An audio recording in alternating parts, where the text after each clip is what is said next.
আসসালামু আলাইকুম। আজকে আমরা এসেছি নাটোর জেলার বাগাতিপাড়ায় অবস্থিত একসময়ের পরিচিত জায়গা কৃষ্ণা ফার্মে।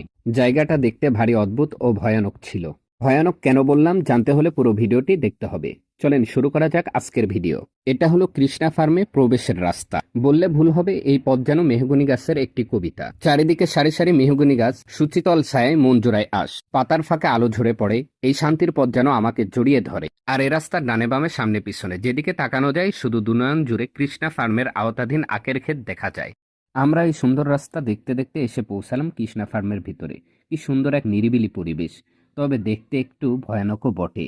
ভেতরে যে ঘরবাড়ি দালানকোঠা ছিল তা দেখে অনুমান করে বোঝা যাচ্ছে অনেকদিন আগের তৈরি। কিছু কিছু দালান ঘরের দালান থেকে সিমেন্ট বালি হতে ইটগুলো খসে খসে পড়ছে। অপর একটি ঘর দেখলাম বাদুর আর চামচিকা নিজেদের জন্য বসত বাড়ি বানায় আছে। এগুলো দেখে সন্ধে সন্ধে বলা যায়। চুপচাপ দাঁড়িয়ে পুরনো ঘর আর দালান, ইটভাটা দেয়ালে শাওলা আর ঘন খান। জানালায় নেই কাজ, দরজায় শুধু শব্দ, মাঝে মাঝে কেমন যেন বাতাসে গন্ধ। কোটার ছাদে উড়ে চামচিকা পাখা মিলে, অন্ধ বাদুর ডাকে সরে না কেউ ছেলে। তবে ভালো লাগার বিষয় হলো এই ফার্মে নামাজাদের জন্য একটি ছোট্ট মসজিদ রয়েছে। মসজিদটি ছোট হলেও দেখতে অনেক সুন্দর ছিল। এই মসজিদের সামনের মাঠে আগ বহন করা গাড়ির অনেকগুলো বডি সুন্দর করে সাজিয়ে রাখা ছিল, যা দেখতে ভিন্ন দেশের কোনো এক স্থানের মতো আমার কাছে মনে হচ্ছিল। এদিকে আমার ছোট ভাই গাড়িগুলো দেখে গাড়ির উপর লাফ দিয়ে চড়ে বসেছে।